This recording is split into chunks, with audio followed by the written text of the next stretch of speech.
अस्सलाम वालेकुम my viewers. आज ईरान के टॉपिक पे ही मैं बात करूंगी। जिस तरह कुछ दिनों से सबको मालूम है कि किस तरह ईरान की स्ट्रीट्स पर protests, hundreds of casualties, global pressure और बैकग्राउंड में एक साइलेंट वॉर जिसका इम्पैक्ट सिर्फ ईरान तक लिमिटेड नहीं था बल्कि पाकिस्तान, गल्फ और पूरे रीजन तक भी पहुंच सकता था। सवाल ये नहीं कि ईरानियन रिजीम गिरने वाली थी या नहीं गिरी। असल सवाल ये है, क्या ये क्राइसिस ख़त्म हो गए हैं या रियल गेम अब शुरू हो रहा है। ईरान के क्राइसिस देखते हैं कि एक्चुअली में हुआ क्या। ईरान के क्लैरिकल रिजीम ने एक और वेव ऑफ इंटरनल रेजिस्टेंस को कंट्रोल तो कर लिया, लेकिन कॉस्ट बहुत हैवी रही। बहुत से लोग मारे गए, थाउजेंड्स अरेस्ट हुए और ईरानियन सोसाइटी के कलेक्टिव माइंडसेट पर एक नया और गहरा साइकोलॉजिकल स्कार भी छोड़ गया। ये प्रोटेस्ट सिर्फ इमोशनल रिएक्शन नहीं थे बल्कि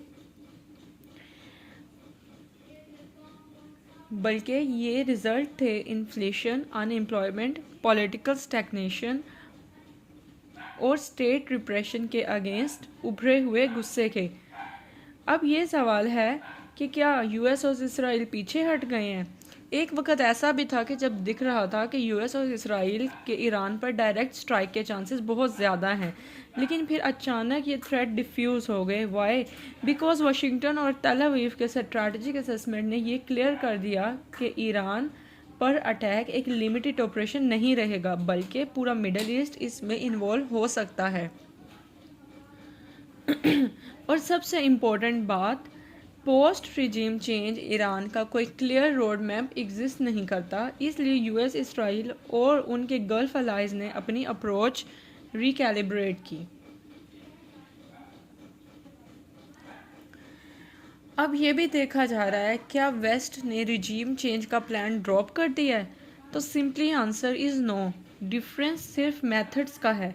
अब डायरेक्ट मिलिट्री एक्शन की बजाय फोकस है ग्रेजुअल इंटरनल वीकनिंग पे, यानी कि अब इरादा है इनका कि ईरान को अंदरूनी तौर पर कमज़ोर किया जाए।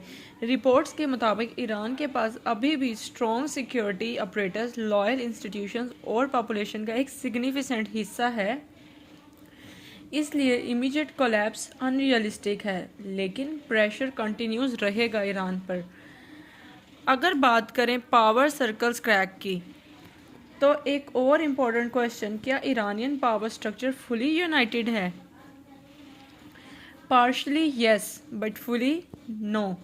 Assembly of experts, guardian council, IRGC और रेगुलर आर्मी के दरमियान इंटरनल डिसएग्रीमेंट्स की रिपोर्ट्स आ रही हैं। हाँ, ये इंस्टीट्यूशंस अभी तक supreme leader Ayatollah Ali Khamenei के स्ट्रैटेजिक वर्ल्ड व्यूज़ से अलाइंड हैं, लेकिन हिस्ट्री बताती है कि बिग शिफ्ट्स अक्सर इंटरनल क्रैक से ही शुरू होते हैं।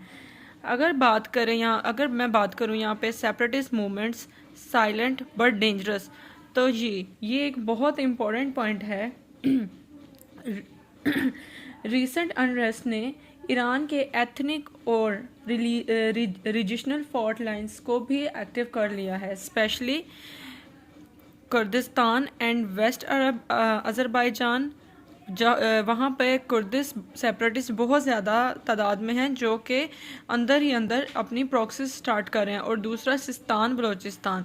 अगर मैं सिस्तान बलोचिस्तान की बात करूँ तो ये एक बहुत ही इम्पॉर्टेंट कह सकते हैं। ये वो रीजन है जहाँ स्टेट और लोकल पॉपुलेशन के दरमियान डिस्ट्रस्ट पहले से मौजूद था और अब उसे और फ्यूल मिल रहा है। सिस्तान बलोचिस्तान नेक्स्ट फोरम हो सकता है, किस तरह? आइए इस पे बात करते हैं। ईरान के लिए सबसे सेंसिटिव फ्लैश पॉइंट अब सिस्तान बलोचिस्तान के साथ सामने आ रहा है। जैसा कि यहाँ पे जैशुल अदल, ठीक है, जो ईरान पाकिस्तान बॉर्डर पर अटैक्स करता रहा है, अब खुद को पीपल्स फाइटर फ्रंट यानी पीएफएफ के नाम से प्रेजेंट कर रहा है।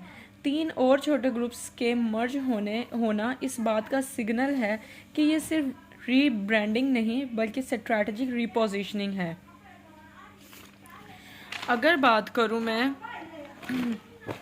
From religious to nationalist identity की, तो जैशुल अदल का रिलीजियस लेबल छोड़कर सेक्युलर नेशनलिस्ट इमेज अडॉप्ट करना सेक्युलर नेशनल इमेज अडॉप्ट करना एक्सीडेंटल नहीं है, ऑब्जेक्टिव इसके क्लियर हैं, जैसा कि लोकल बलोच पॉपुलेशन जो कि ईरान में काफ़ी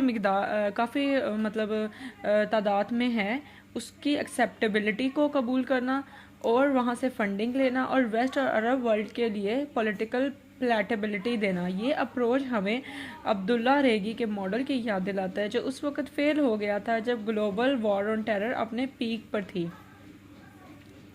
आज सिचुएशन लेकिन डिफरेंट है। नेक्स्ट पॉइंट की बात करें अगर forward defence against to Iran. Analyst वाली नज़र के मुताबिक ईरान की फॉरवर्ड डिफेंस डॉक्ट्राइन यानी बॉर्डर के बाहर लड़ सकते हैं स्टेट को अंदर यानी बॉर्डर के बाहर लड़कर स्टेट को अंदर प्रोटेक्ट करना अब रिवर्स हो रही है। एक्सेस ऑफ रेजिस्टेंस वीकन हो चुकी है।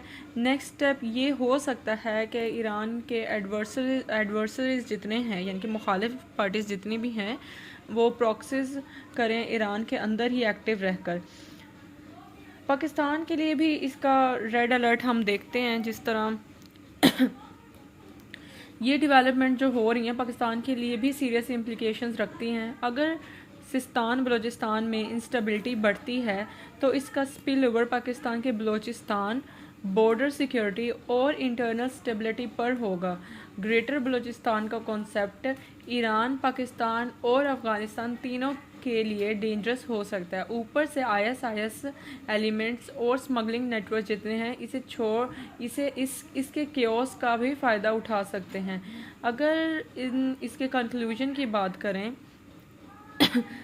तो ईरान का करंट क्राइसिस सिर्फ एक कंट्री का इंटरनल इशू नहीं बल्कि रीजनल फ्यूचर का क्वेश्चन है। रिजीम शायद शॉर्ट टर्म में सर्वाइव कर जाए लेकिन प्रेशर कम नहीं हो रहा। रियल बैटल अब टैंक्स और मिसाइल्स की नहीं बल्कि इंटरनल अनरेस्ट, एथनिक पॉलिटिक्स और प्रॉक्सिस वार्स की है। अगर ये फायर प्रॉपरली इग्नाइट हुई तो उसकी हीट पाकिस्तान तक ज़रूर पहुंचेगी। आप क्या सोचते हैं, क्या ईरान ये प्रेशर एब्जॉर्ब कर लेगा या रीजन एक नए फेस ऑफ इंस्टेबिलिटी में इंटर कर रही है? कमेंट्स में अपनी ओपिनियन लाजमी दें। वीडियो पसंद आए तो लाइक करें और चैनल को सब्सक्राइब लाजमी कर लें। और ईरान से रिलेटेड मेरी पहली भी 2 वीडियोस मेरे चैनल पर मौजूद हैं, आप उनको चेकआउट कर सकते हैं। थैंक यू एंड अल्लाह हाफिज़।